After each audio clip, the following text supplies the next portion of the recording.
Welcome back, everybody. We are the Sports Mixtape podcast. Excited to be bringing you guys another show. I think this is number 12 already. Yeah. A dozen. I'm stacking up. We're rolling right along. Prepping for a little blizzard out here this weekend. It's not too often that we get snow, but we're excited. We are all about sports, nostalgia, 80s, 90s, and 2000s, music, movies, you name it. And we've got a fun show planned for tonight. We're going to be doing a little AFC and NFC championship game recap. We've got our Super Bowl finalists. We have a very, very fun 80s themed snake draft. I don't want to give it away just yet, but you're not going to want to miss it. You're going to want to go get your popcorn for that one. We're going to be talking a little NBA. We haven't done a whole lot of NBA yet. We've just passed the mid-season mark. All-Star Weekend's going to be coming up soon. That's always a fun time. And then we'll wrap it up with our roundup of what's been going on in the week of sports. So, you guys ready? Let's do it. All right, let's get it. So, NFL Conference Championship games, we had a tale of two cities, so to speak. Oh, man. Two very different viewing experiences, right, guys? Yeah, for sure. So, let's start out with the game that was really exciting and well worth watching. The rubber match between the Seattle Seahawks and the Rams. Third time these teams met. First two games were close games, barn burners. Sammy D, we've been rooting for you. We've been cheering you on. He did it. He took the training wheels off, like you guys said he needed to. He listened to me. He watched our podcast, and then he went out and played that game, and look what happens. No doubt about it. For sure. Yeah, he was listening to Sports Mixtape. Such an inspiration. I know. How awesome was that to see?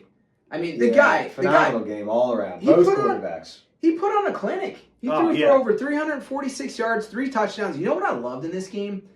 How about the way they started with that deep shot to Shaheed? Oh, yeah. We have been talking about it. You got to get that guy vertical down the field. That set the tone. Two games in a row. First play of the game with a kickoff the game before, and then that deep pass. They have got to figure out creative ways to get the ball in that guy's hands. He has straight line burner vertical speed. Or you just keep doing what they did last game and throw the ball to Njigba all game long.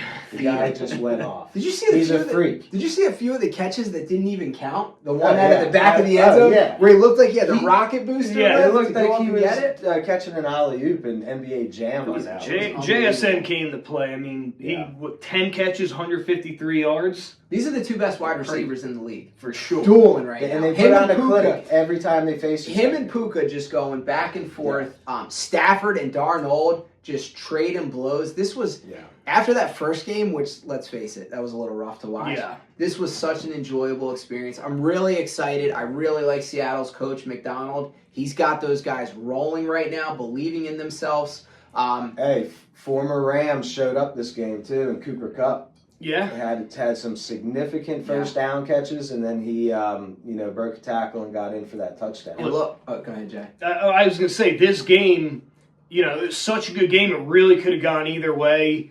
And really that turning point was that muffed punt. Two big mistakes in this game. The muffed punt and the taunting penalty. And I want to talk about this because that was huge. Taunting seems so subjective. And I get that they've got the new rule, but in that situation there, you can't do that. No. You can't. That was fourth down. They were going to get the ball back. What are you doing? The ref is standing right next to you. You walk to the opponent's sideline taunting them. I don't even know what is going through your head at that point. I think that for our 3-leg parlay, that taunting came into a big factor because I think that's when we hit this week, right? Yes, we hit. But I think that's when Puka caught his touchdown. May have been after that taunting call. Yeah, that was a good. There was some good picks this week. Yeah, it's been a steady season. But speaking of steady, the Rams put the ball on the ground 4 times this game. Luckily, they only lost 1, but that's a huge factor in these games. You cannot put the ball in the other team's hands. Here was the swing. You had Seattle with the late drive before half, going in to score, and then the muffed punt, and then they turn around and score. That was it. Yeah. That was the haymaker for them. It was too much. And here's a good question. If Darnold wins the Super Bowl, the Vikings, if Darnold wins the Super Bowl this year, how big of a mistake is that by the Vikings? Is that going to turn out to be? You kept J.J. McCarthy. Stop looking at my notes over here. You guys didn't have that too. I mean, it's crazy. How do you get rid of a 14-win quarterback for McCarthy? It's not like they had Andrew Luck waiting in the wings or Peyton Manning waiting in the wings. You got J.J. McCarthy. I'll say this. I've been complaining about Common this for sense years. coach. Common sense coach who come in. This is something I've been complaining about for years. Just because you draft a guy in the first round, he shouldn't have free reign to be your starter on anything. And if anyone should know, this guy's got some first round. And I'm telling you, this is something that the Jets do horribly. They take guys and they'll have better players that don't play, and you see it all around the league. It's rampant. And I don't care how much money you spend on a first rounder. If the other quarterback's better, then you play him.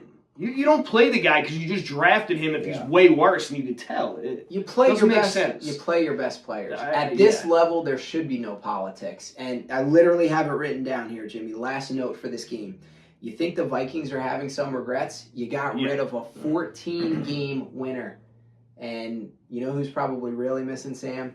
Justin Jefferson. Yeah. You could tell he just was not having as much fun this season. And look, speaking of like steadiness from earlier, I believe Seattle has been the most consistent team and is the best team on both sides of the ball. They have the best. They have a good offense. They have a very, very good defense. Very good. They have been steady all year long. Number 1 seed.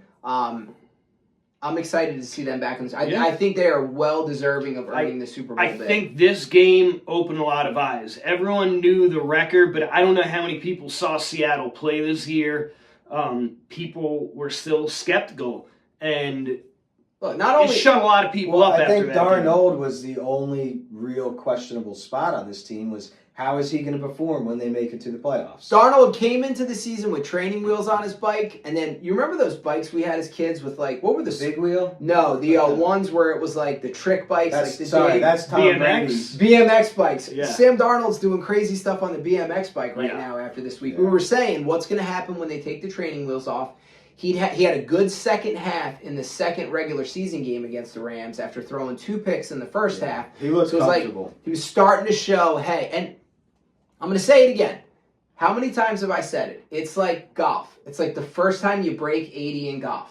You're in that situation multiple times. You get nervous. You hit it in the water on 17. So what you're saying is he's due for like a 100, 110 even maybe? You get comfortable. He's talking about a good golfer. You get comfortable in that position enough times, and then you finally break through and you get your score in the 70s. Yeah. I think that's what we're seeing in Sam Darnold. He's been in enough big games now where he's gotten through the nerves. Look, this wasn't like they're playing some cupcake team.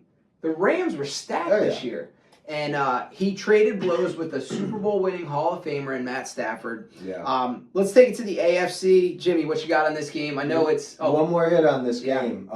If you were a gambling man with my taste of long stretched numbers, Jake Bobo, touchdown, 36-1. Wow. I saw a guy had the Guyons to put a grand on him. 35 grand off that one touchdown. That guy, I think they said he caught 3 passes all year. Yeah, exactly. That's they were probably all touchdowns, too. Did you guys see the numbers of, I think, people who took Indiana preseason to win the national championship? Oh, Some crazy, people putting $1,000 bets on it. And really? The States. True fans. That was like NC State's Final Four run. Exactly. Fans who have a little money to sprinkle around. Real fans. I wasn't. Sorry. 100%. So, Jamie, before I send this to you, because I want you to lead us off with this past Broncos game. You had a 6-year window post-Brady to figure it out.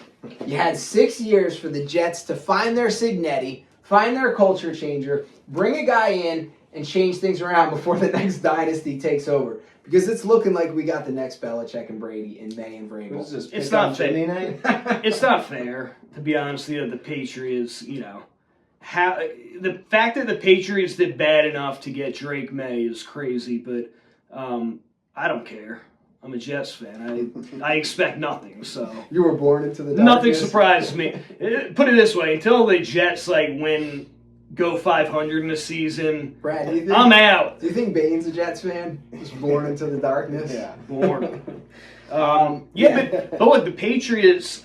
Speaking of Drake May, this game obviously did not have a lot of offense. 10-7, pretty terrible game, and I don't even know why the Broncos don't have a stadium. It was like a Hallmark movie as the game went on. Those conditions. Snow kept accumulating. It was white out. You couldn't see anything. The second half was just.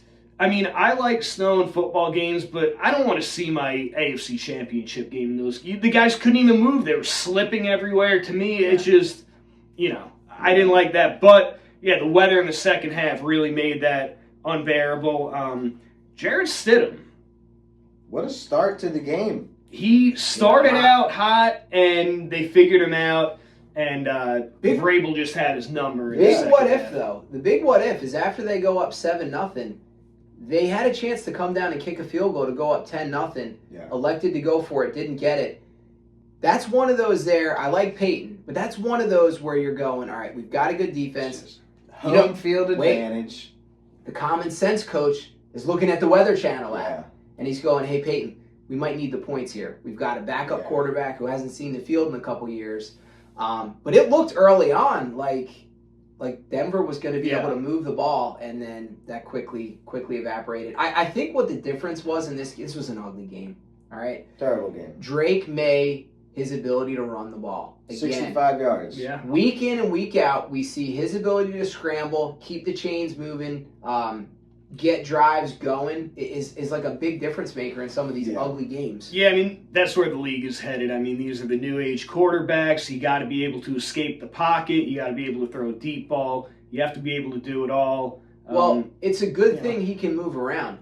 Drake May's been sacked 15 times this postseason. Yeah. 5 in each game. The New England offensive line is struggling, and that's going to be a real problem. We're not going to get too much into preview until next week. That Seattle front four gets after the quarterback without having to blitz. Yeah. Some interesting stuff to keep in line when you're looking at the prop bets for next week. Now, here's a we're gonna question. touch on. Another question. Did the Pats steal an AFC title this year? All right. No Mahomes, no Lamar, no Burrow. Denver took out Allen for him. Yeah, and I'm not sure, and this is not really hate on the Patriots, but it's just looking at the bigger picture to me. They played 11 games this year, the Patriots, all right? Who fired their coach after the season? Coach killers. The Grim Reaper. So they played quite the easy schedule. Now, I'll give them credit where credit's due. They won the games that they had to win. They made it to the Super Bowl. You know how rough of watching this game was? It was brutal. Combined passing yards for both quarterbacks. I think Combined, 219 yards. They had 89 yards or something. 86 yards? There's a little trivia question here for you. Because Drake May was able to do something on Sunday that Tom Brady never could. Any idea what that was? Win in Denver. Win a playoff game on the road in Denver. Drake May already setting himself up. Second youngest quarterback to reach a Super Bowl behind Dan Marino. Very nice. See, that's what we're here for. These little. We're here for stupid facts. Your next trivia issues. Here's some lowlights of this game, though. Huge factors. 4 missed field goals in this game. 2 by each kicker. That tip block at the end. And he got Lux as a clutch kicker that Peyton brought in from New Orleans with him for these kind of situations. One got tipped at the end. The last kick got tipped at the end, but Denver had their chances, and they were short field goals. These weren't long, and with the weather, you couldn't kick a long. They were snow globe. They were snow globe field goals. Yeah, the conditions were not ideal. You guys know what was interesting in this game? I'm sure you picked up on it. The timeshare difference between Stevenson and Henderson. Ramondre had 25 carries. Henderson only had 3. They've been leaning on Ramondre. But they didn't throw Ramondre the ball this game, and last game they really counted on him in the passing game. But he's been getting it done. Ramondre, he's stepped up this later half of the season in playoffs. There's no doubt about it. I don't want to get into too much detail. The New England offense has to play way better for them to even have a shot in the Super Bowl. They got minimal talent in my eyes. I think New England is actually ahead of schedule I think with how young May is, this is Vrabel's first year there. Yeah. They're way ahead of schedule, kind of like an NBA team we're going to talk about later in the Spurs. This team's going to be good for a long time. This is going to be a what-if game, though, forever with the Bo Nix injury. Hate seeing that. Well, look, what about Stidham's last pass of the game, throwing that interception? And you still had another down, didn't he? It wasn't fourth down on that throw. Yeah. And he just it was like last-ditch effort for him to heave it up to no one. It looked to me like you remember when we went to the Giants game, the Jameis interception where he with the receiver, they weren't on the same page? And I think that's what you get when you get a quarterback that's not out there with those. It's like when you're playing pickup basketball in the street 2-on-2 with somebody as a kid, you start to learn each other's tendencies. Mm-hmm. It's the same thing with these quarterbacks and receivers. And I think I can't remember if they said he didn't start or didn't play, but I don't think he played in a game in 3 years. Or started a game in 3 years. I don't think he'd even played in so a while. I mean, that's the, look, that was a big ask for him to come in and play, the best team essentially in the AFC besides themselves. So we got a rematch from 2015. We've got Seattle Seahawks, New England Patriots. That was the Malcolm Butler game. We've got a chance. So that was the why not give the ball to Marshawn Lynch 4 times in a row on the 1-yard line. What do we call that on this show? Freddie's Corner. Common sense coach. Pete Carroll. The common sense Pete Carroll, join me in Freddie's Corner. What are you coaches thinking trying to fool the defense when you have an elite bruiser of a running back? So if you haven't watched, go back, rewind, watch last week's video, the common sense lazy boy armchair coach. Brad, this is a perfect segment for what Brad just brought up. I would have had brats already ready for the offensive lineman. I would have had Skittles ready for Marshawn after the touchdown. Full belly ready to roll, pound that ball in, touchdown. Give Marshawn his Skittles on the sideline. sideline. His second Super Bowl. Yeah. One more thing I want to say about this before we get into what may be our most epic snake draft yet. So it's an opportunity. It's an opportunity for Sam Darnold revenge here. And here's what I'm going to say. I'm going to rewind it to October 21st, 2019. Sam Darnold is a young pup in the league.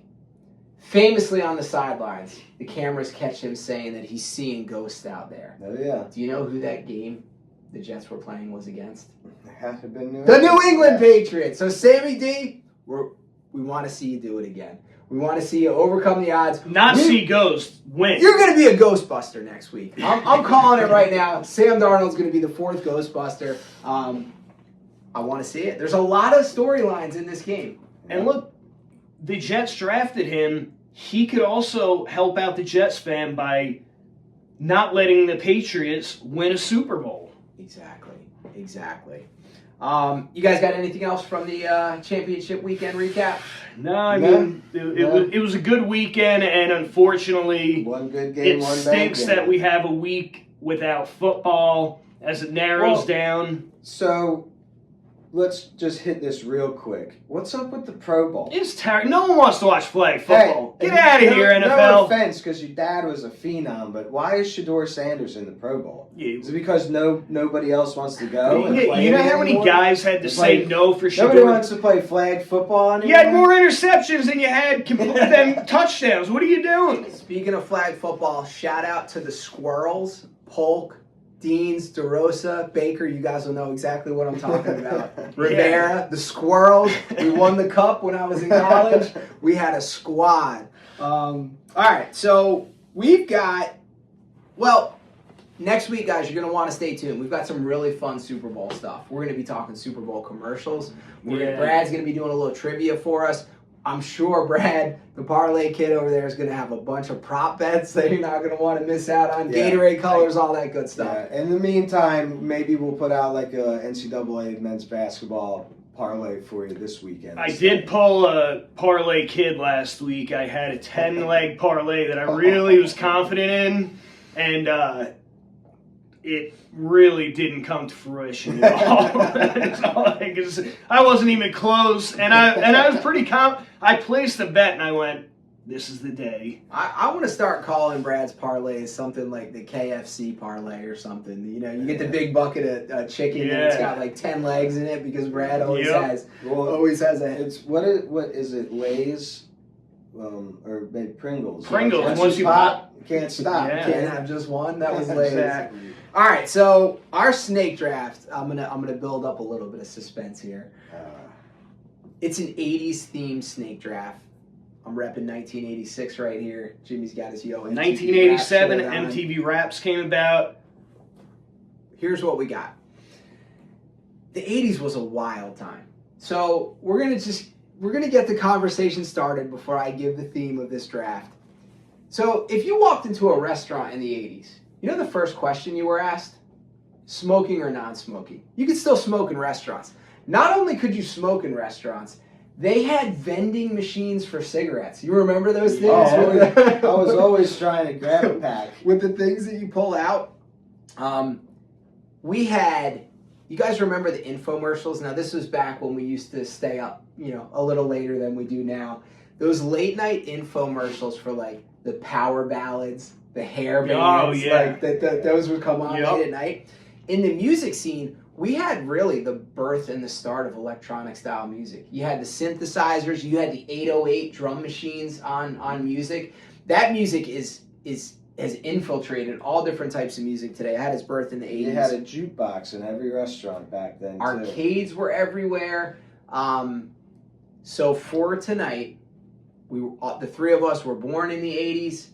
We are going with a snake draft of our favorite songs, any genre from the 80s. As long as it's from January 1st, 1980 to December 31st, 1989. It can be any genre, any song. We're going to be snake drafting 80s music. Part of me wishes our Aunt Diane Brad was sitting here with us because these songs, so many of these songs remind me of her. Big hair. Oh, yeah. And we're going to challenge you guys. This was a hard list we all thought to come up with. So we're going to challenge you. Give us your top 10 80s songs, and it's going to be a hard one to list them. Put them in the comments section. While you're there, please give us a subscribe, give us a like, and then our Instagram page is a great place that we interact with people. I would love to hear your top 10. If you don't have time for 10, give us your top 3. Your top 3 Or favorite. give us your favorite 80s song, whatever it is. Let us know. Some of mine are my favorites. Some of mine are just that I know as iconic 80s songs. Yes. They don't all align with my beliefs and opinions. Listen, I had to narrow it down. I think all of mine are songs that I actually truly do like. I mean, how can you not like any 80s song? I keep saying this every week, because we like to bring you guys fun stuff. We do snake drafts, we do top 5s, we do Mount Everest, we do trivia. Join the party. Every week, I find myself saying, this is going to be the best show yet. The research for this. I went on a YouTube rabbit hole last night of 80s music videos. Yeah. The neon clothes, the hair, I'm going to save some of this stuff as we go through because it'll come up. But bear with us too, because I know we're going to leave some off the list that you guys are like, how did you guys forget them? So now is the time.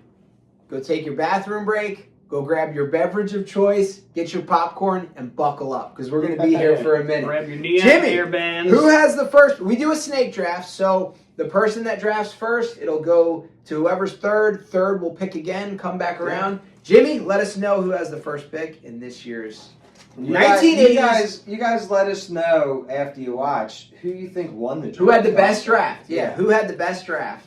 Come on, give me that All first right, pick. I want number 1. Show number 1 to the camera. Might not be able to see it. Jimmy! Oh. Jimmy going number 1. I don't even know if I wanted the number 1 pick. I want the number 1 pick. There is one song. I'm so curious. Brad, who's got number 2? Guys, we have to pay attention. I think we've messed up every draft we've done with order at some point. It gets thrown out of whack. It's Brent. Okay, I'll take the number 2. I think I've been Brad, last every time. Let's I think see. middle last. Who do you think this one says? I don't like... Wait, who does this one say? I like doubled up. We got Brad at number 3. I like to double up my picks. So I didn't even list these really in order. So I'm gonna really have to just pick a song that I. Wait a minute. Drum roll. With the first pick of the 1980s iconic music draft. 1980 draft. Jimmy Harrington is on the board. I'm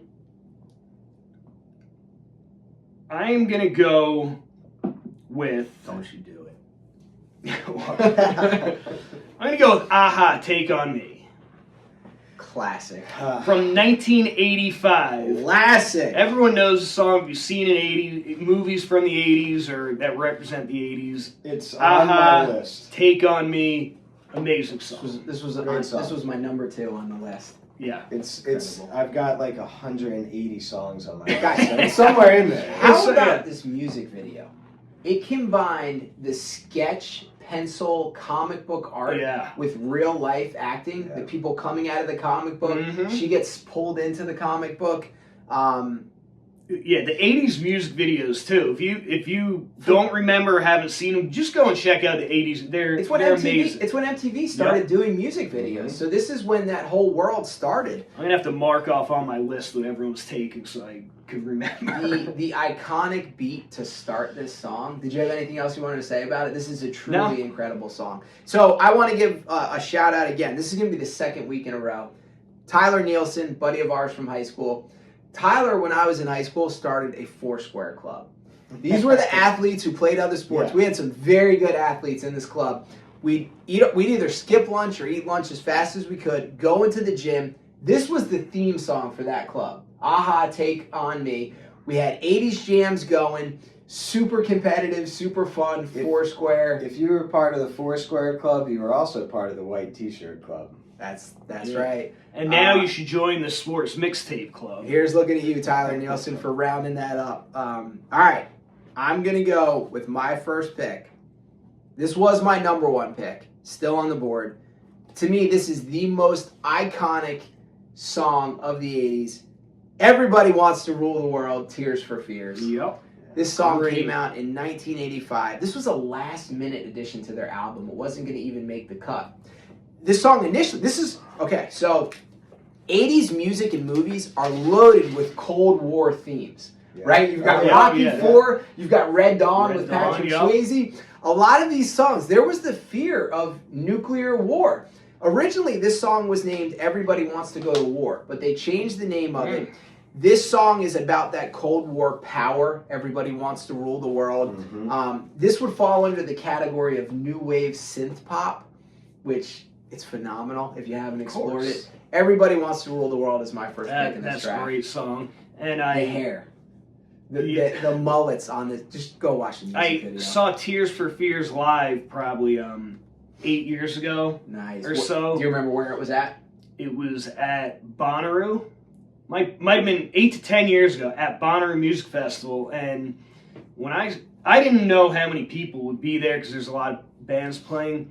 I mean, they packed it out and they put all their hits, the first 3 songs. Yeah. They knew what people wanted, but I mean, they're just as amazing as you would hear them on the radio. They may make another appearance. Did you put in a dangly, single earring to I should have, no. With a cross hanging off the end of it, a la George Michael. Loop to your nostril. Yeah. All right. Brad, who you got? All right, nobody took mine. I'm going to go with an incredible basketball player. An incredible chef of pancakes. We're going with Prince. Purple Rain. Right? Wow. Prince was, I think, hands down the most talented musician of almost all time. I mean, definitely the 80s. Which had a plethora of phenomenal he could play any instrument. Singers, songwriters, and musicians. Savant. Prince is a savant. Right? So this was an iconic power ballad. You gotta love a power ballad, right? Yes. This was originally written to be a country song and was supposed to be done as a duet with Stevie Nicks. Did not know this until today. Wow. But interesting fact for you. He rounded this off. He had the movie Purple Rain. This was on the album Purple Rain. The movie won an Oscar. And then this really brought this song back was the 2007 Super Bowl.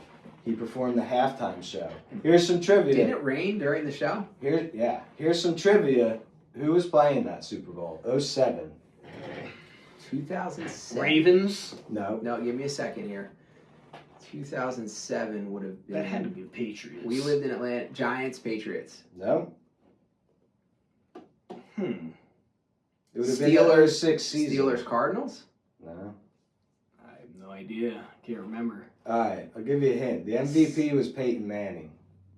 Oh, really? Broncos? Was that the Broncos? Bears. That was our first one in Colts, Atlanta. Bears. Yeah, that's Okay, right. yeah. Urlacher. Yeah. Rex Grossman. That was back in the Devin Hester days. Yep. I think he returned to Yeah, the first play of the game. Yeah, he That returned Bears it. defense carried them to that. Rex But Grossman played in the Super look, Bowl. And in this whole draft, some of these artists, you could list their entire catalog as some of the top. Yeah. Like Prince could have 20 on this. Yep. So Look, once we get tech savvy enough, I want us to figure out a Spotify playlist for you guys with these songs on it. A sports mixtape Spotify playlist. One of us at some point will figure that out. Don't hold your breath. We're like dinosaurs with the technology. all right. All right. So it comes back around to me. Yes. With my number 2, I like my MTV. So I'm going with Dire Straits, Money for Nothing. Yeah. All right. Another great one from the album Brothers in Arms. This one, it's kind of funny, like a satirical rock song. Uncle Jack loves him some Mark Knopfler and Mark, Dire Straits. so our Uncle Jack loves some Mark Knopfler. it's funny how he got the lyrics to write this song. Mark Knopfler was in an appliance store, and one of the employees was watching MTV music videos in the store and was complaining. He's like, these rock stars, they get their money for nothing and their chicks for free. So he stole that line from him and wrote the song based on that. But this was another really cool music video. This got where into Sting in the beginning there was says, so Sting sings backup vocals in this, and he sings the first "I Want My MTV" in the background there. Yeah, but this is like the introduction to CGI too. Oh yeah. Yeah, so this was huge. It was like a They won the it was like a MTV video game. video award. Yeah. It was like a video game. Those early MTV music videos are incredible. All right. I'm so excited this one is still on the list. We're going to bring our first female onto the list. One of my all-time favorite female voice. Very close to who's number 2, who will show up later. Oh, yeah. Pop dance hit. This song topped the charts in 18 countries, won a Grammy, 6-time platinum. Best national anthem rendition ever by this singer. We're going I Want to Dance with Somebody by Whitney Houston from New Jersey. It's a karaoke favorite of mine. Oh my god. This song is about as 90s as it gets. And those vocals, the power 80s. in that 80s. The power in that voice. Whitney Houston, I Want to Dance with Somebody. Yeah, that was Iconic. That was on the radio. It was like a #1 hit forever, I remember. Incredible dance song. Yep. That woman had more range than anyone. Gosh. Yep. Unbelievable. Crazy. From New Jersey. Oh, is she? Yep, Jersey girl. All right. I'm gonna go with some Michael Jackson and Beat It. Okay. 1983. Yeah. Like Brad mentioned, you could pull his entire 80s catalog and have every one of his songs on here. I just took a couple of them, but Beat It to me is just one of the all-time classic Michael Jackson great songs. One of the greatest, quite possibly the greatest pop artist of all time. Yeah. Love it.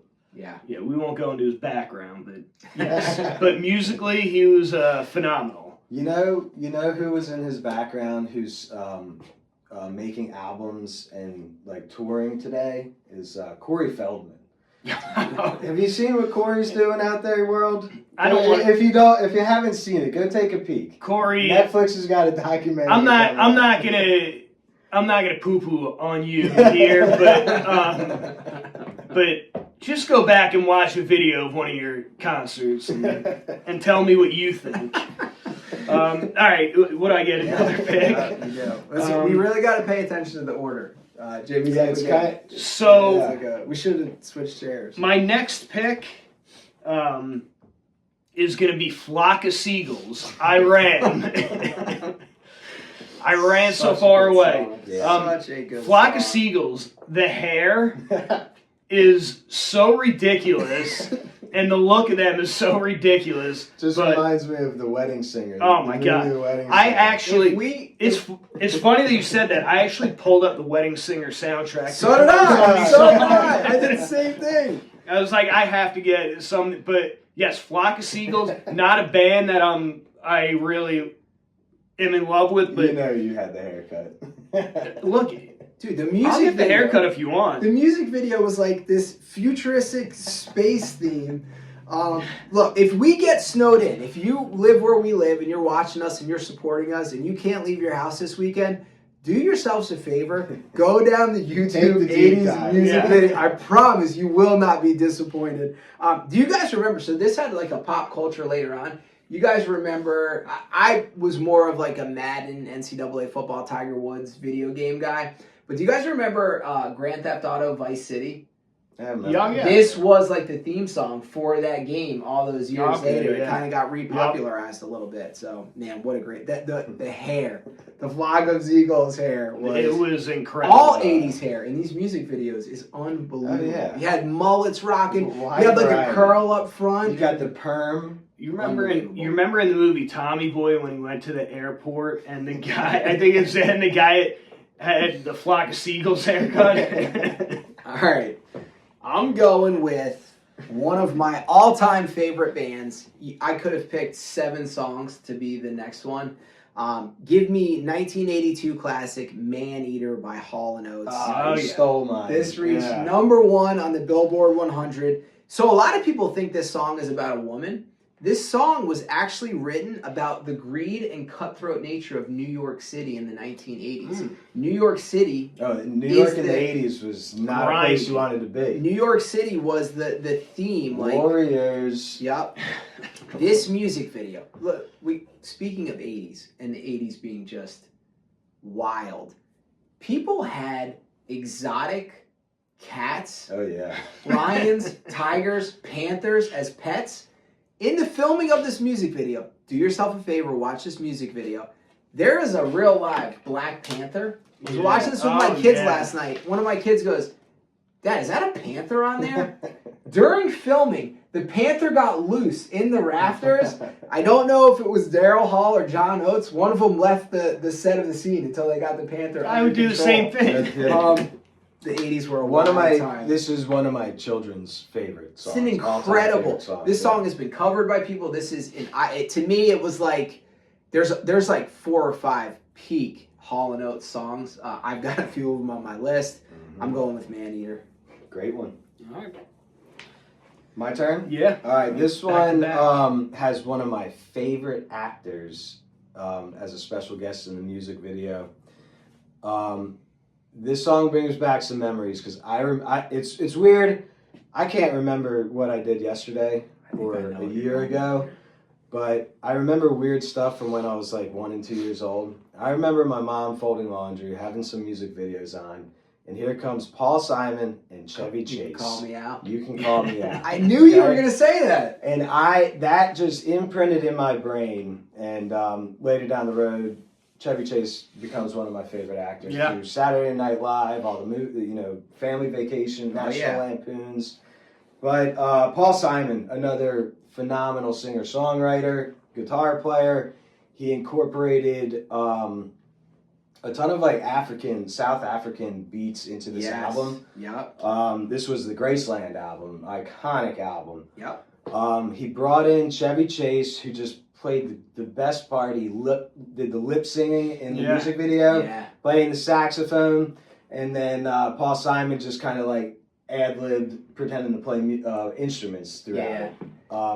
But the dance the choreographed dance they did together. It's such a happy song. Yeah. Do you know? Did you happen to come across where the inspiration for this song came from? Yeah. So like a midlife crisis moment. So they were at some party, and this French composer, Pierre Boulez, he just accidentally addressed Paul Simon and his wife at the time as the wrong names, and he called him Al and he called her Betty. Yes. And that's where it came from. But yeah, like a midlife crisis kind of song. And then a spiritual trip to Africa brought it back to life. That's such a good choice there, Brad. Awesome. Awesome. When you started saying, I have memories of that music video being on at Grandma and Grandpa's house, at our house. What year was that? 1986, I think. 86, okay. Yeah. All right, so Brad gets to... You go again. That was your first one, right? Yeah, go again. It's so tough. Don't worry, we got time. Well, so this one, I don't know if a lot of people even think of him as 80s, because I know a lot of stuff was in the 70s too, but this was one who took over a couple decades, was Bob Marley. We can't forget about the late, great Bob. No, we love Bob Marley. Just a messenger of peace and love and history, and tons of history, and about Jimmy's spirit animal. But history about African Americans. So this one is Buffalo Soldier, and that's what I want to get into the history of this song. That's one of his best songs too. Yeah. Song. If you don't know what a Buffalo Soldier is, these are the African American soldiers who went to the Western frontier. 1866, I believe, was the 9th and 10th Cavalry, and just played an immense impact and role in the expansion of American history. And America wouldn't be where it is today without them. So this, Bob kind of really wanted the history of, and the irony of slaves and African Americans getting used by the government who had just recently enslaved them and putting them right into war. The importance, I think Bob wanted to send the message too of like the importance of listening to music like this. Read up and learn about your history behind all these songs. It's your history lesson for today. Yeah, 1983. That was so much of the fun of doing these things, is the research. You really learn a lot. Like I did more just watching videos and enjoying. All right, my next one. Yeah. This song, when it comes on, you cannot help but move your body. This is one of my all-time favorite songs just in general. This would make my top 100 of all-time periods, all whatever. You Dropped a Bomb on Me by the Gap Band. Yeah. 1982. This had the hallmark 80s electro funk. These guys were from Oklahoma, used to wear cowboy hats. This song was really kind of iconic. It had a high-pitched synthesizer that mimicked a falling bomb. So if you listen to the song, you can kind of hear it in the background. You Dropped a Bomb on Me is one of those songs that you got to get up and move to. Great song. Yeah. Yeah. All right, Jimbo. Let's see. All right, what do I get? A couple picks in a row, so we'll go with this one. This is a song by Toto, and it's Africa. DeRosa. 1982. Shout out DeRosa. Shout out to you, DeRosa. Yeah, I mean, Africa. What an amazing song. Everyone knows this song. It was all over the radio back in the day, and it's a good one. Been in a million movies, but yeah, Toto's Africa. Give that to me as my choice. One of my college teammates and roommates, we'd be in the dorms, would bump this song, like loud, obnoxiously loud, and it was incredible every time he did it. Nice choice, Jimmy. I'm going to go the next one, I'm going to go down a little hair band or rock and roll here. Okay. Come on. The first one is going to be from 1987 by Guns N' Roses, Welcome to the Jungle. Yeah. Gotta have that one. I mean, we got fun and games. Yeah, another one you can have a handful of those songs. Yeah, exactly. Guns N' Roses. I could have picked a plethora of songs, but yeah. Welcome to the Jungle. Yeah. Amazing song. Great one. Guns N' Roses just scream 80s. Oh gosh, the bandana, the Axl Rose bandana, Slash ripping it up on the guitar. Okay, I'm going to go for a little slower pace with this next one. I was actually surprised that this song was in the 80s. This was inspired by a drive down Ventura Boulevard, 1989, Free Fallin' by Tom Petty. Yeah. Classic music video. Yep. Iconic lyrics. This is a song that comes up in my rotation, I would say, at least once every other week when I'm listening to music. She's a good girl. Loves her mama. Man, we got to put together a Spotify list. We have to. So one of us is going to do it because Yeah. All right, Brad, you got it next. All right, this one's straying from the genres we've been on a little bit, okay? My kids love to watch him on one of their favorite shows, Yo Gabba Gabba. He does a segment where he teaches kids how to beatbox. This is Biz's beat of the day. Biz Markie. Oh, dang it. yes. All right?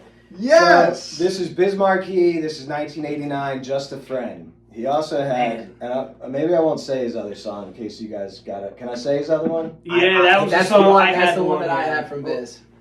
No, Which you one? say the other one. I had just Girls, a friend. Girls, Girls was Yeah. his other famous song. Oh But man. All right. Biz Markie was a staple in my kids growing up nowadays, but he was on the show Yo Gabba Gabba. It was pretty awesome. He'd teach kids how to beatbox. His simple beatbox tricks. His voice, such a great hip hop voice, and that music video in the beginning when they're making jokes like "Your mama's so poor she has Oh, to yeah, get her yeah. milkshake on layaway." So great choice. I had the privilege of meeting Biz Markie one time. I was down in New Orleans and I saw him walking down the street.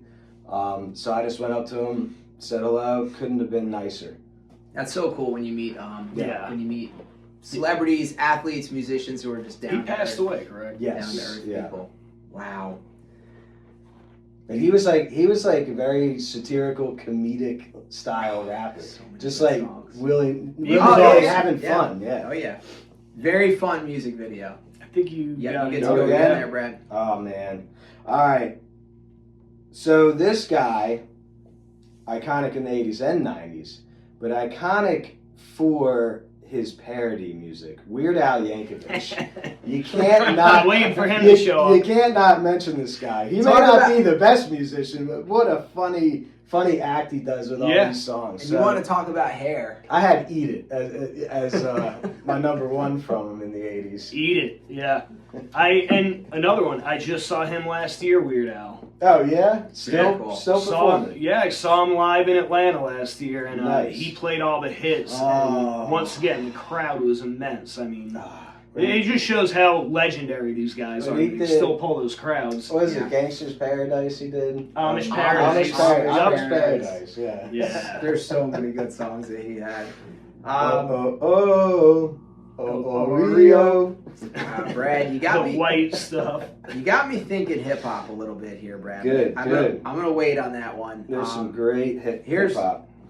Actually, I'm gonna do it. Put it out there. Mirror, mirror on the wall. Me, myself, and I. De La Soul, one of my favorite Yes. hip hop bands of all time. Yeah. This song came out in 1989. Incredible music video. This was like they were poking fun at where hip hop was going at the time. So they had doppelgangers that were kind of mocking and making fun of mainstream hip hop. Incredible beat in this song. This was Joan Armatrading with De La Soul. I De think. La Soul. Is it Prince Paul in the beginning? Yes. It's like their mentor and their teacher. Again, one of those beats that when you hear it, you know what the song is. So yeah, Brad got me. I was gonna save that for a little later, but I wanted to make sure I got that one in. Yeah. All right. Back to me. Back to the Future. I'm gonna go back to a little synth pop. We'll go 1982 again. 1982 was a crazy year for music. There's a band called Duran Duran Yeah. and a song called "Hungry Like a Wolf." Gotta have them. I Yes. heard it today on the Yes. radio. It's such a good song. Like you said, even if you hear it today, you sing along with it. It's a classic. This music video won a Grammy. It was like the first short length. Oh, yeah? Because this is when the time of music videos coming out. Almost has like an Indiana Jones feel to it in the beginning. Yeah, just an incredible 80s tune. And then maybe I will go a little hip hop here as well. This is a guy that we all like. It's a little unconventional hip hop song, but his name is Tone Loc. Oh yeah. It's from 1988, and the Ace song Ven- is Wild Ace Thing. Funky Ventura. Cold Medina. That's a great one. Funky Classic. Gold- He's in Blank Check. He's in Fern Gully. Ace Ventura. Tone Loc was everywhere. Tone Loc, Funky Cold Medina. Love me Yeah, some great Tone one. Loc. I did not have that on my list, man. That's a great song, Jimmy. All All right, back to me. Gosh, there are There's so many. I know, that's why mine aren't even in order. We'll go a little off grid here. And I know we're not getting everyone's favorites. Another Cold War era protest song. Goldfinger did a cover of this song and put it in Tony Hawk Pro Skater, which that was a cover? Jimmy and I played religiously. I didn't know that was a cover. When we were young. Good buddy AJ. Shout out Vista Lake. Yeah. German band in 1984, 99 Red Balloons. Oh, yeah. Great song. I had to pull the trigger on that one. 99 Loft Balloons. And there's a German version, which I think is even better. Oh, really? Yeah. Oh, there's an English That'll be version. on the Spotify, hopefully. The inspiration for this the German song, version, it was the Berlin Wall. The inspiration was an anti-war protest. Like if someone had released balloons and they had gone on the other side, like it potentially triggering like nuclear war or a bomb being dropped. A lot of Cold War protest songs. Brad, back to you. I don't know who I want to pick now.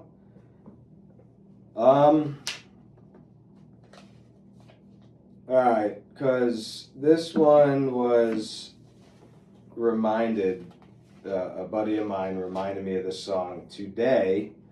I think kind of a one-hit wonder back in '84. I Wear My Sunglasses at Night. Oh, yeah. Corey Hart.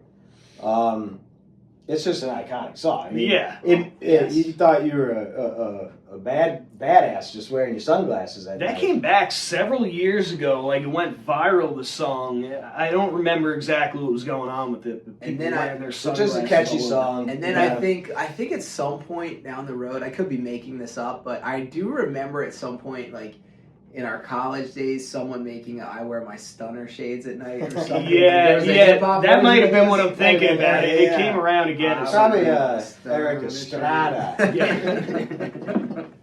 Good one, Brad. You get another. I get another. Dang.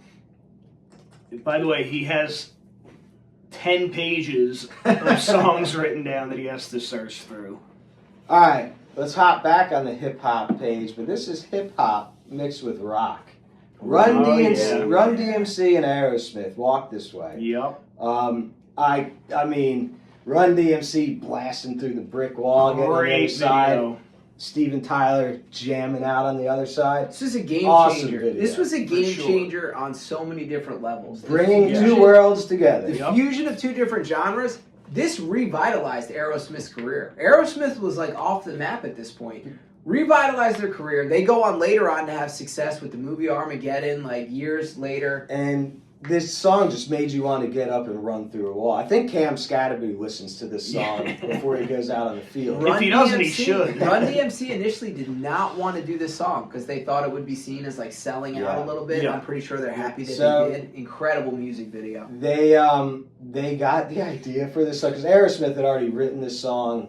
I think back in the '70s actually, or maybe earlier in the '80s. But they got the idea for this song from the movie Young Frankenstein with one of my favorite, Gene Wilder. Yeah. And he tells Frankenstein to walk this way. yeah. They walk a certain way. So good. Awesome. All right, I believe, is it back to me? You just Yeah. did two, right, Brad? Yep. Mhm. Okay.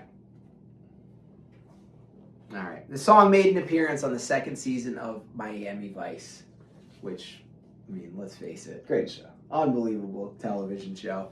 1984, this won a Grammy.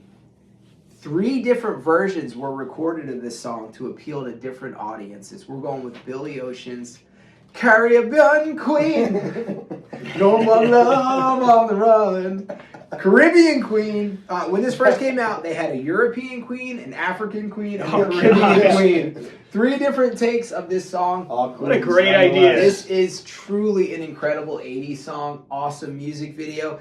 So much music in the 80s. Jimmy and I talk about it. We love electronic music, techno music growing up when we were young. And I think it's because this was the time period where the electronic was in everything. The synth, the synths were on everything. Yeah, so I'm going to go Caribbean Queen by Billy Ocean with my next All right. Yeah. All right, I'm going to jump back to 1982 again. You like that year. You know, I wasn't even alive in 1982, but I love that year, song-wise. But This is... where'd I go here? I lost my place. But I'm going to go with Survivor, Eye of the Tiger. Oh, come on. Yeah. If you haven't seen Rocky, It'll and make you just you- live in a cave, but... It'll make you want to go on a vision quest. Yeah, talk about running through a wall. This song, if you're training, this is the song to listen to. I can't count the hours we spent in a sauna cutting weight listening to this music. Yup. Oh, yeah. Maybe I'll stay down that path of cutting weight. And I'll go with a song from 1986 Go Hell's Bells. by a band called Europe, and the song is The Final Countdown. Oh, man, I forgot that one. That's a great This is a song, shout out to you, Bry Holes. This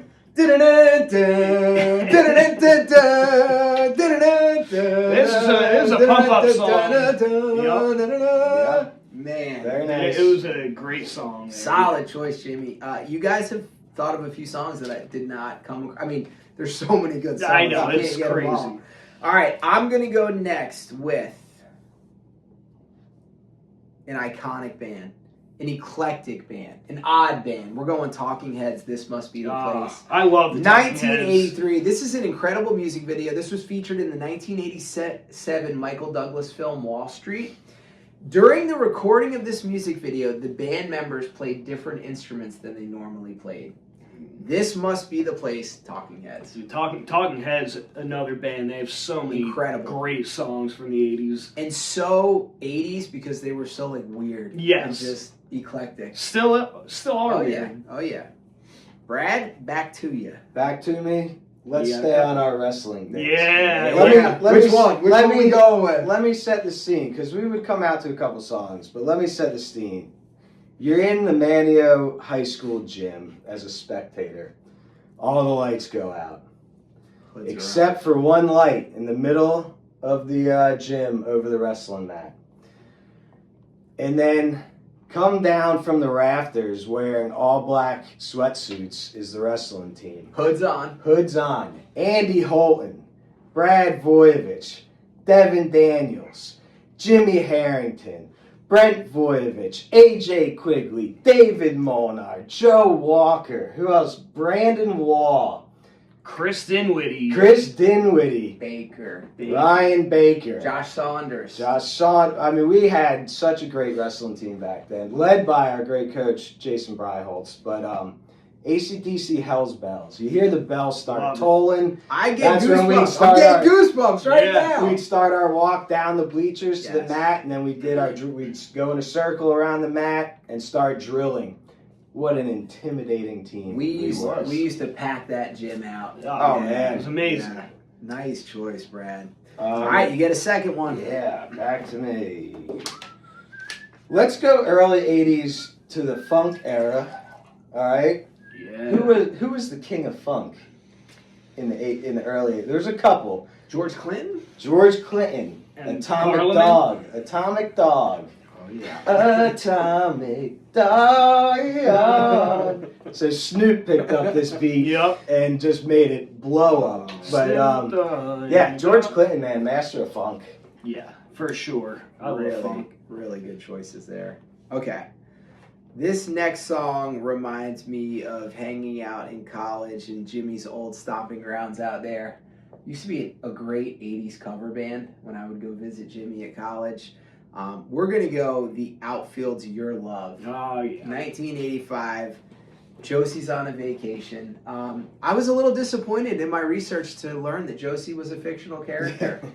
But this song was written by guitarist John Spinks in 20 minutes. This is an iconic 80s anthem. Your Love by The Outfield. That's a good choice.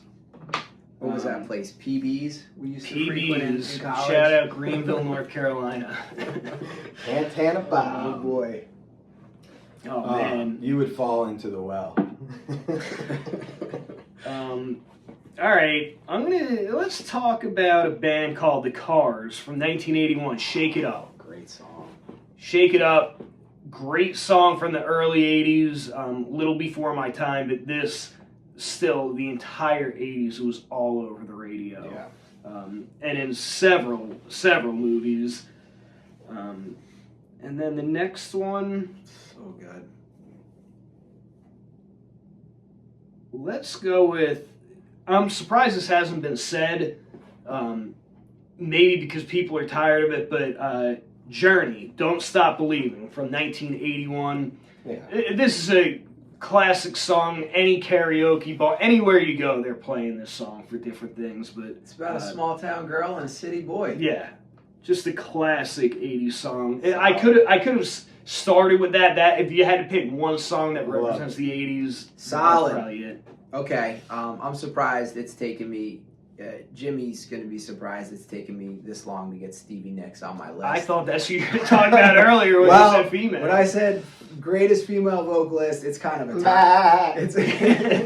It's a tie for me between Whitney Houston and Stevie Nicks. Yeah. We're going 1982's Gypsy by Fleetwood Mac. Yeah, right. One of my all-time Amazing favorite bands. song. Lindsey Buckingham, phenomenal, virtuoso guitarist.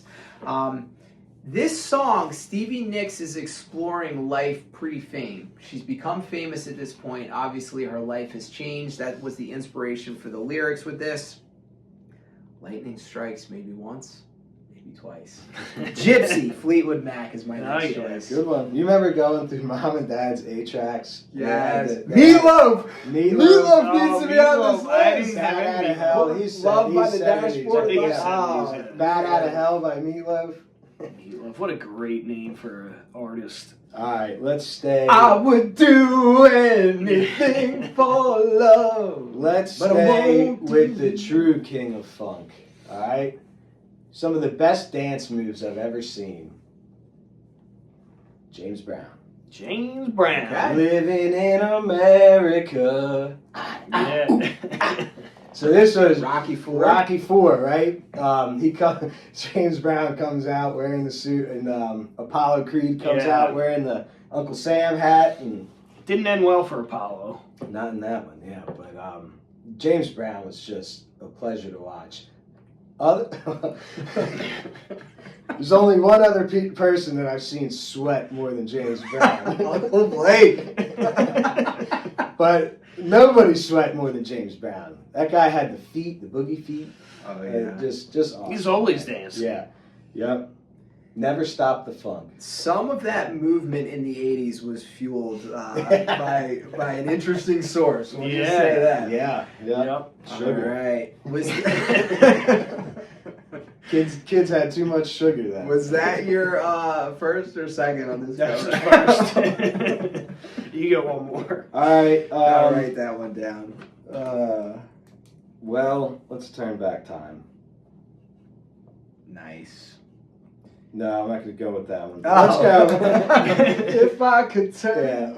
Let's go with What's Love Got to Do with It? Oh, yeah. Tina Turner. Yep. We got to get her on the list. Another amazing vocalist. Another karaoke song I love. Mad Max Beyond Tina, Thunderdome. yup. Tina Turner of Mad Yes. Max Beyond Yeah, Thunderdome. was great. Yep. Yeah. But Tina's just she was a phenom, just like Whitney Houston. What an iconic voice. Yeah. Imagine still having the two of them around. I shed a tear when Whitney Houston died. Yeah. I was a grown man, and it just reminded me so much of my childhood, my grandma, like the jumpsuits, the tracksuits, like, two people lost too early. Incredible talents. Okay. We're going to go...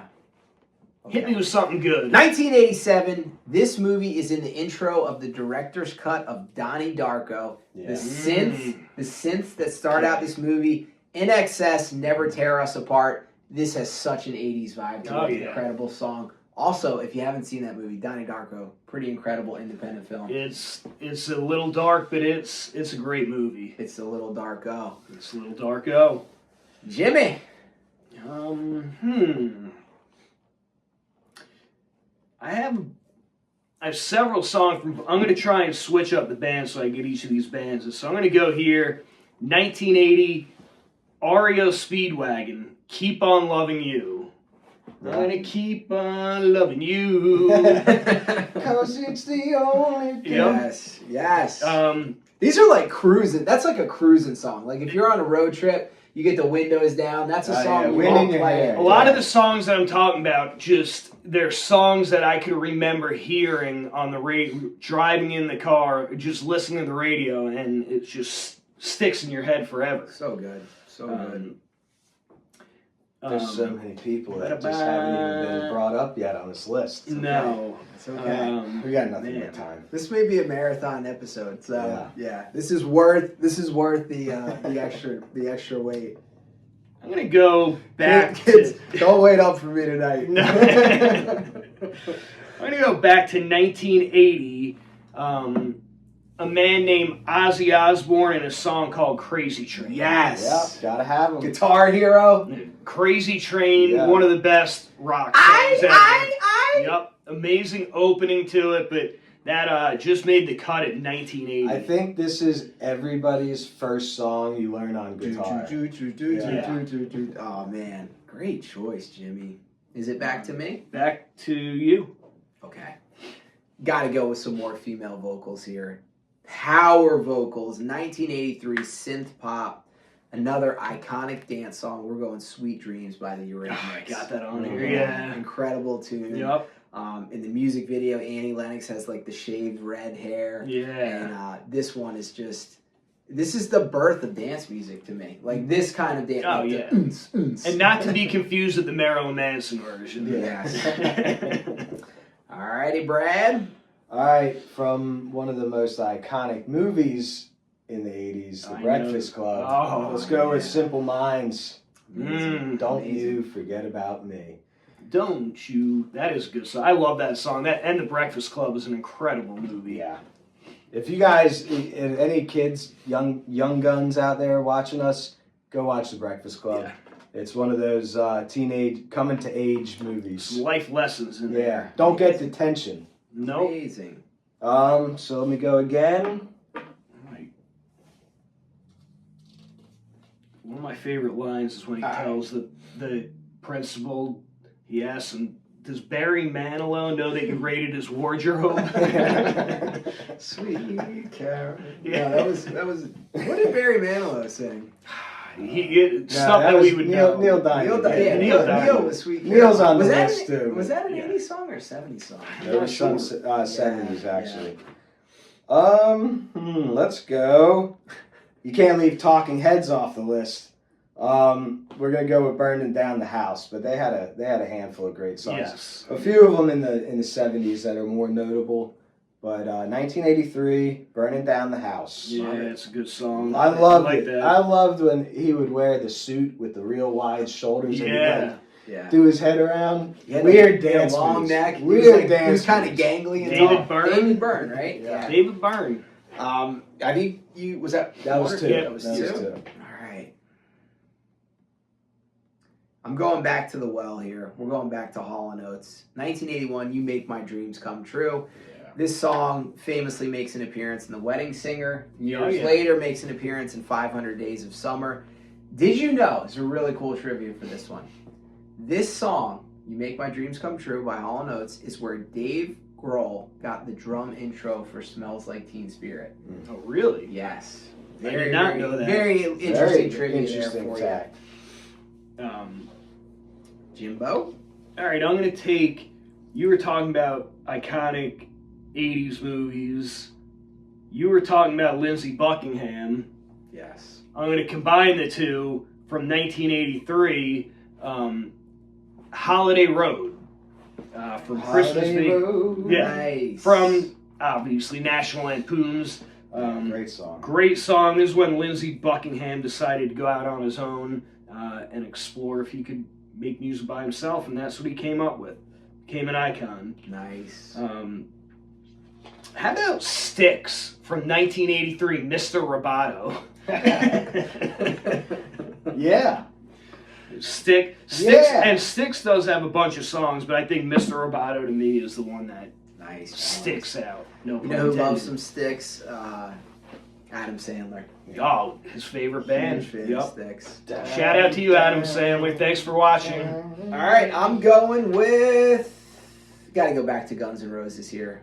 Yeah. Acoustic power ballad from their second album. Very interesting. There are no drums in this song. we're going to go Axl Rose crooning Patience. This reached number 4 on the Billboard 100. This is my personal favorite Guns N' Roses song of all time. All you need is a little patience. Awesome. Little patience. Awesome. Yeah, that's a good one. Me? Yeah, you get 2 of them. I can't believe we haven't brought this woman up yet. Madonna. Oh, yeah. All right. She was an 80s icon for sure. Madonna. We got to have her But in there. I like Like a Prayer. Yes. But she's got a whole list of them. You guys know. Yeah. A icon in the female pop world, I guess, and kind of started that whole like single act pop artist. Yeah.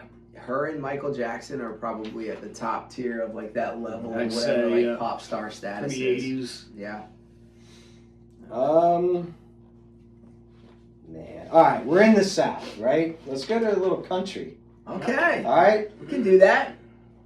Really enjoyed this band as a kid, listening with my buddy Brennan. He had the album, but Alabama, Song of the South. Okay. Sweet potato pie, and I shut my mouth.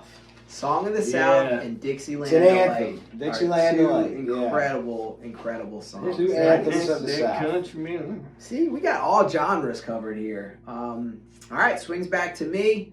We're going to go with a song that celebrates Australian identity. Brad and I have an Australian brother-in-law. Who are you? This song introduced us into the Vegemite sandwich. We're going Down Under by Men at Work, yes. 1981. Yep. Also, I have that on speaking there. of Men at Work, an incredible movie if you've never watched it. Chris Farley, Emilio Estevez, phenomenal movie. Yeah, I did not have that one. I love that song. I know some of them slipped through the cracks. It's I got one that slipped through the cracks. I'm gonna go back to 1982 for another song here by a gentleman named John Mellencamp, and the song is Jack and Diane. Classic song, driving song. It's a little ditty. Just, I can listen to that anytime. Little ditty about Jack and Diane. And then the next one. Do you guys know a band called Men Without Hats? From the 80s, obviously. I'm not sure. It's from 1982, a song called Safety Dance. Yeah. You can dance if you wanna, you can leave your friend behind. Safety Dance by Men in Hats.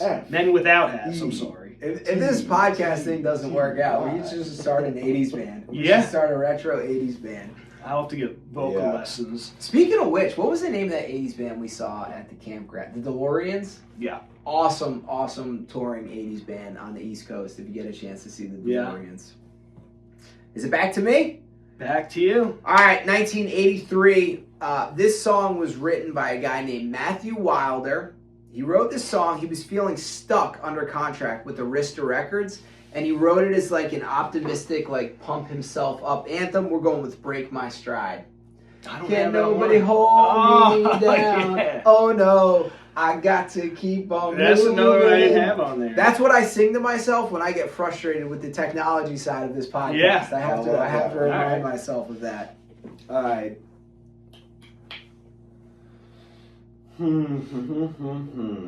You get 2. We're gonna have to wrap this We gotta move it along here. Oh, there's so many good songs. I know. We're gonna do maybe a couple more rounds and then wrap this, and because we could probably do a 2-hour podcast here on we this go. alone. Here we go.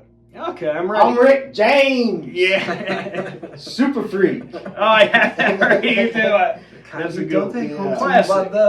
This is another one that was fueled by sugar. Make the kids go crazy. 1981 Super Freak. What was the movie with Steve Carell, Little Miss Sunshine? Yeah. You remember that where she does the dance at the end, the granddad does that song? So good. All right, you get one more, right? Yeah, I don't know if you did this one already though. Journey. Don't Stop Don't Believing. Stop Believing. Yeah. You already got that. Jimmy got So that you can't leave Neil Peart off this, right? No. All right. Let's go back to Michael Jackson. Thriller.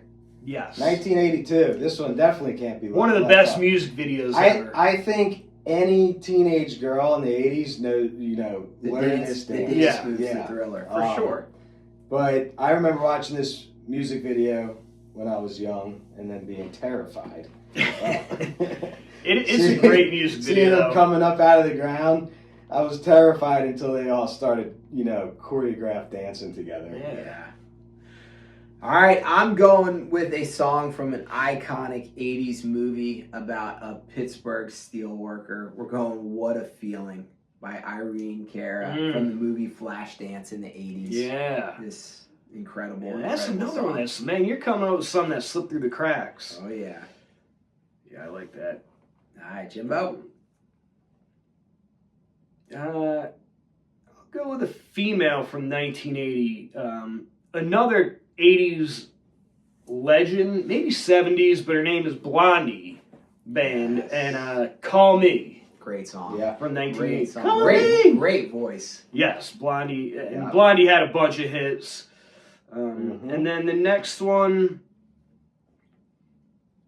we can't forget a band called Soft Cell from 1981 and a song called Tainted Love. So good. So good. Oh, man. Ooh, Tainted Love. Let's rattle off. Let's go quick here for these next couple. We got to have George Michael in the mix. Yeah. Oh, Faith, yeah. Oh, Faith from Faith. 1987. This was the That's first. a great song. That's a really good song. This was his first solo album after Wham. Very creative start to the song. I think he was trying to separate himself as a solo act. You guys remember the song starts with organ music. Yeah. And that organ music is from one of the hits from Wham. And then it goes quiet and he goes into it. In the music video, he's got the earring that Brad was talking about earlier. Yeah. The single earring, there's a cross hanging from it. Faith by George Michael. Awesome, awesome song. Great one. All right, hit us another one, Brad. All right. Let's each just go one. Let's and we'll go. A band that leaped into the 80s, world class, Queen, and David Bowie, Under Pressure. Oh, yeah, I got 1981. Bowie and Queen, just icons. I was looking for 80s Queen Wonder, songs because yeah. there's so many good hits. Most of their work was in the 70s, but Under Pressure was a great song. Another one used by who?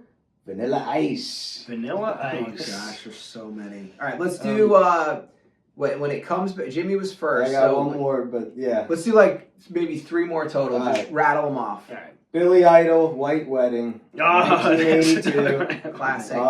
Everyone knows that one. Yep. Classic. All right, I'm gonna go "Forever Young" by Alphaville. Jay-Z Yep. covered this song. This song was played during the prom in Napoleon Dynamite. Yep. "Forever Young." Yeah. Let's go. Foreigner, 1984. I want to know what love is. Yes. And then Foreigner. did we do? I don't know. Def Leppard, Pour Some Sugar on Me. Classic. 1987. We haven't even hit any of the hair bands. No, I'm trying to get some hair bands here. All right, I got Pour Some I got Sugar hair on Me. bands. I'm gonna go 1988. This was the song I was most surprised was from the 80s. We're going "Fast Car" by Tracy Chapman. Yes. Yeah. Good Folk Yeah. rock Yep. ballad about escaping poverty and struggles of the working Yes. class. She has such an iconic, like kind of a deeper, soulful voice. Yep. Me? Brad? Quick round. No one's mentioned Billy Joel yet? No, I know. All right, we didn't start the fire. Yeah. Great one. I got the privilege of got to go to a Billy Joel concert without ever stepping foot in. Up in the Virginia Beach Amphitheater, they've got ball fields right behind it, and then we had a softball tournament one time. Oh, nice. And I got to listen to a whole Billy Joel concert out in center field. Nice. That's awesome. Yeah, Billy Joel, he's got to be on there. So let's stick with the same genre, but Phil Collins, In the Air In the Air Tonight. Tonight, yeah. Genesis. Yeah. Of course. All right, I'm going to go with the song that had a resurgence in 2022 thanks to a TV show. We're going "Running Up That Hill" by Kate Bush. And I love that TV show and that song. The synth in this song is incredible. Yeah, that's she's an 80s legend. Jimmy, you give us two more. We'll wrap around. We'll finish with Brad. All right, I'll go There's too many. We haven't mentioned Bryan Adams' Song of Summer of '69. Yeah. That's from 1985. And also an amazing song by Dire Straits called So Far Away from 1985. Yes. This is too hard. Give me Higher Love by Steve Winwood. 1986. If you haven't listened to it, check out the 2019 Whitney Houston Kygo electronic dance cover of this song. It's an incredible song. Steve Winwood, Higher Love. No one's mentioned so many of these. Let's go B-52's Love Shack. Yeah, it's a Love Shack, baby. You can't have a wedding without that song. No. You can't have a proper wedding reception without that song. And man, we gotta mention Metallica. Master of Puppets. Got to. That was on the list. That was going to be the next. But this is when metal started to rise. Dude, you had Slayer and Metallica. Album with that song that came out kind of changed they hit hard. Rock. Man. Yeah. Black Album. Yeah. I gotta go with It Takes Two by Rob Bass and DJ Easy Rock. Dancing from '88. It takes two to make a thing go right. It takes two to make it out of sight. Oh yeah. All right, Jimmy. All right, this is it. So just 1, 2, 3. Yeah. 1, 2, 3. Last three. All right. Rattle a few off. All right, I'll go back to I'm going to do MJ. We haven't even talked about Billie Jean from 1982. Awesome. Great song. And then there's a band called Kajagoogoo. Give us like 4 or 5. From 1983. You never mentioned Oingo Boingo. Give us from Oingo Boingo. Yeah, from 1983. Right and we do have Oingo Boingo who sings Weird Science. And then great movie if you haven't seen it. One more, Van Halen, Panama. Gosh, 1984. So good. Oh yeah, I was gonna say Van Halen. Yeah. We left them off. I'm going to bang out about 10 here. Under Pressure, Queen and David Bowie. I Just Died in Your Arms by Cutting Crew. That's on mine. We had The Promise, When in Rome. Steve Miller Band, Abracadabra. Yes. We have Rick Astley, Never Gonna Give You Up. Push It, Salt and Pepper. Yeah. How about there's so many. How about Falco? Amadeus. Oh, yeah. Amadeus. Yes, he raps in German in that song. Amadeus. Yeah. Dude Looks Like a Lady by Aerosmith. Let's go Wham! Wake Me Up. Yes. Great song. Which is from the Zoolander gasoline fight. They're playing that song there. Orange Frappin' Mochaccino. Just Like Heaven, The Cure, I Melt With You, Modern English, Sister Christian, You've Been Gone So Long. There's too many. Electric Avenue by Eddie Grant. How about Salt and Pepper? Push. That's what I just said. Right. Please let us know who won the draft. Let us know your top 3, top 5, top 10 songs from the 80s. This was incredibly fun. If you get snowed in this weekend, go down to YouTube rabbit hole. And we know we missed probably 100 songs that you guys love, but it's My just too many personal to put favorite, down. the Weather Girls, though. It's Raining Men. Listen, we will be back. I mean, Donna Summer, I'm Coming Out. Yeah. There's so many. We will be back with more 80s. We may have to condense it to like certain themes because this could take all night. Yeah. We got to shift gears though. Jimmy's doing a good job keeping us on track. We're going to hit the NBA. We're just past the halfway point of the season. All-Star Weekend coming up soon. We just wanted to touch on a couple storylines, things that have stood out to us up to this point. I think we got to start for me out west. OKC dominant again, 37-10. Shai Gilgeous is averaging over 32 points a game, but I'm really surprised. I think just like the Patriots, I think the Spurs are ahead of schedule. 31-15 on the year. They're sitting at number 2 in the West. 3-1 against the Thunder this year. Yeah. They seem to have their number. A great young core. You've got Wemby. He's averaging 24 points and 11 rebounds in just 28 minutes a game. Stephon Castle has been a revelation. And then you got the young guy, the rookie point guard, Dylan Harper. Those three, that team is going to be good for a while. The Spurs way. It helps when your center is still growing. I think from last year to this year, he grew like 2 inches. Dude, he's like, just getting taller, and it's like, crazy. He's like, what is it, Doslam or Dalsum on the Street Fighter game, where he just has those like go-go. He's so much fun to watch. But yeah, obviously OKC seems to be the best team in the West again this year. Spurs Nuggets, Rockets, and the Lakers all in there contention. Jamal Murray's been holding it down with Jokic out. Yeah, Playing really good. Been banged up, little hyperextension or bone bruise. And I think it's going to take longer than they first thought for him to get back. But they've been playing well enough with... They could just keep pace. Exactly. Now, here's what's the big deal about this injury. He can't miss more than 2 more games, or he will not be eligible for the MVP or All-NBA team. I know. Which is crazy because... He's averaging a triple-double. He's the best player. He is hands down the best player in the league. It's not effortlessly. He's averaging 29.6 points, 12 rebounds, and 11 assists, which is crazy. Yeah. But, staying out west, you know who's been a nice surprise out this year? The Phoenix Suns. Yeah. Colin Gillespie from Villanova playing some good point guard. Devin Booker, I've always loved Booker. He's got that dog in him. Phoenix is 27-19 after a debacle last year. Sometimes it's about team chemistry. I think that's a good example of it. In the NBA, you only can have 5 guys on the court at one time. Yeah. You have to have team chemistry. Even a garbage team to start this year was the Clippers. They've won 10 out of their last 12, I think. Kawhi is looking like Kawhi again. It only took him years. What do you guys think about... before we jump to the East, what do you guys think about Cooper Flagg? Pretty impressive. He's 19 years old. I say, 19 years old, 17.5 points a game, 6 rebounds a game. Unreal. He's going to be a top 3 player in the league, over the next 10 to 15 years. If he's already doing what he's doing. He's got it. And supposedly from all they got some draft picks coming up too, right? From all the things that you hear and read about him, he's got that competitiveness that you can't teach. I mean, he wants to win every drill. He's one of those guys. So what were you gonna say about the Pistons out east there, Brad? Yeah, Pistons rolling. It's a surprising rise to number 1 in the East, behind Cade Cunningham, just tearing it up. He's another MVP candidate. Yep. He's averaging 25.3 a game, leading the league, I think, with 9.8 assists per game. Yeah. And then they got Jalen Duren. Is that how you say his name? Duren. Incredible pick and roll game with him. 10.5 rebounds a game. Yeah. You got to have that guy down low, bringing down the boards.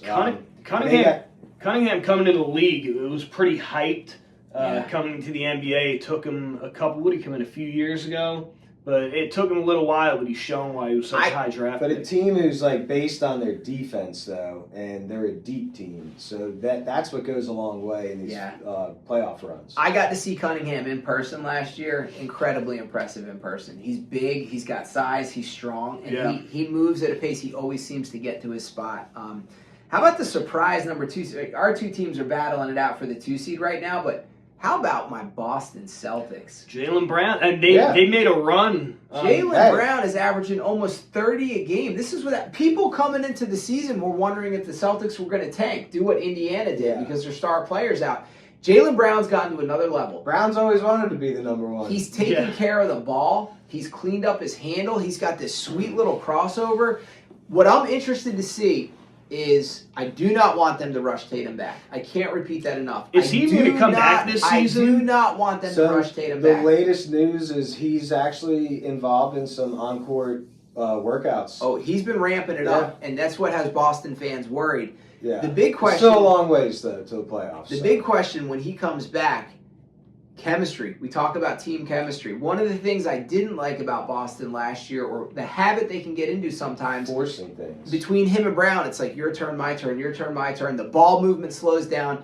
I want to see how he incorporates himself. The Celtics are playing some good ball right now, and they're tied with Jimmy's boys for the 2 seed in the East. Yeah, the Knicks have fallen a little bit, lost some games recently, but hey, the Knicks could have some big news coming soon. Wherever Giannis decides to go, and it's on the list for him. I don't think the Knicks don't have any draft picks. Is the problem? Yeah. I'd love to see. We gave them all away, but the team that I do think he is going to is the Golden State Warriors. The Jimmy Butler injury was huge. Yeah. Golden State has every one of their draft picks right now.